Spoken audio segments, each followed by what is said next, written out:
Manhã de quarta-feira, 16 de novembro de 2022. Hoje eu quero pensar com você a partir do seguinte título: a fé integral.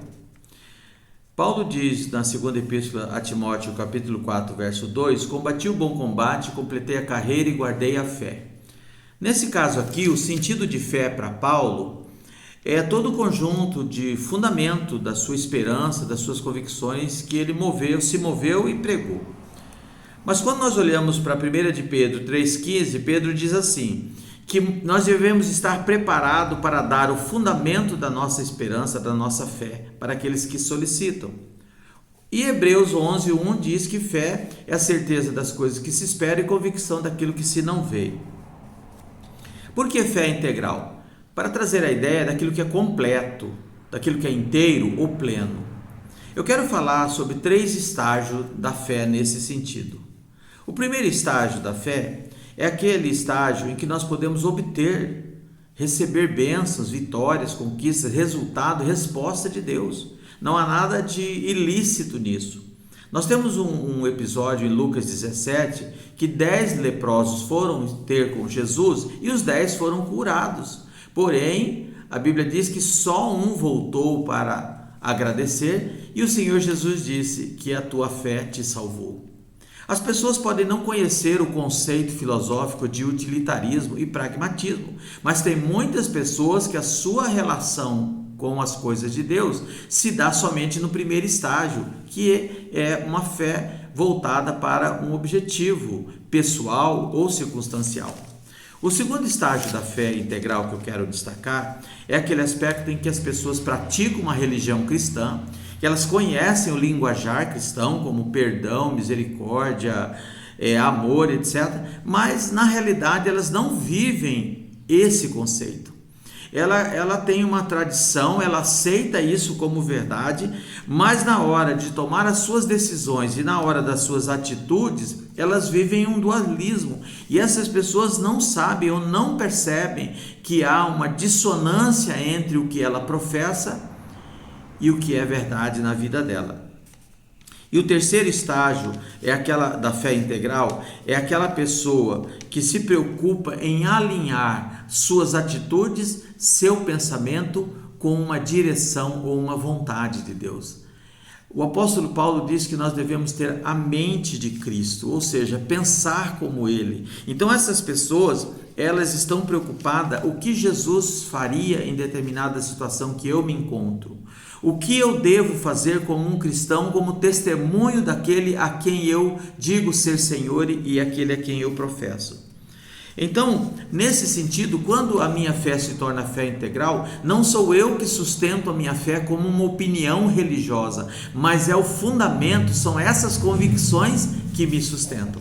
Eu quero concluir esse pensamento fazendo uma analogia do exercício da nossa fé com um Boeing. Quando um Boeing sai da pista para decolar, ele tem algumas coisas que dificultará ou dificultaria certamente o seu levantar voo. Por exemplo, o seu peso, o vento, o atrito com a pista e, por último, essa pista ela tem um limite, ela vai acabar. E se esse avião não der conta de voar, certamente poderá acontecer uma tragédia. Qual é o sentido dessa analogia com a nossa fé?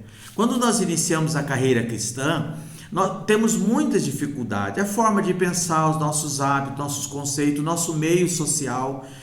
Há muitas coisas que conspiram contra o exercício de confiar em Deus, esperar nele com convicção. Por isso que normalmente a pessoa nova na fé, ela tem altos e baixos, ela tem altas crises a respeito das suas convicções e o exercício da sua fé. Mas eu quero aqui lembrar que a nossa caminhada, a nossa história, seja pessoal ou a nossa história como igreja, ela vai acabar. Ela é como se fosse uma pista, assim como o avião, à medida que ele vai alcançando velocidade, ele vai tendo maior possibilidade de levantar voo, ou seja, de não depender do chão, ele vai abrir mão de uma dependência do seu chão. O viver cristão tem que passar a ser pela fé. A Bíblia diz em Hebreus ainda 4 que o justo viverá pela fé.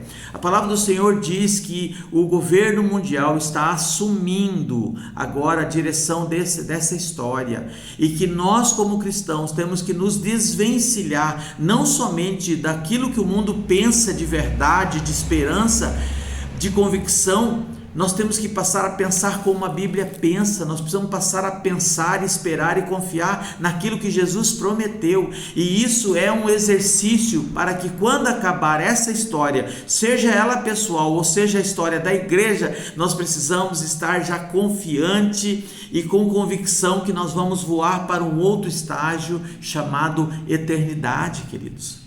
Esse tempo da nossa história, esse tempo da nossa vivência é para fazermos o exercício de cada vez mais confiar, crer e depender daquilo que foi dado ao homem espiritual.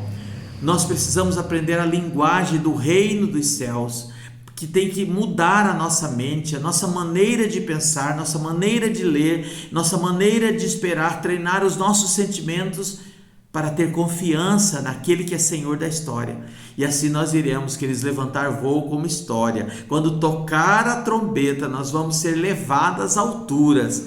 Ainda que possa ser uma ideia utópica ou difícil de compreender, mas precisamos fazer o exercício, porque os dias maus se aproximam. Que Deus possa, nesses dias de dúvidas e incerteza, renovar o nosso coração, a nossa esperança e, sobretudo, a nossa convicção no fundamento da nossa fé.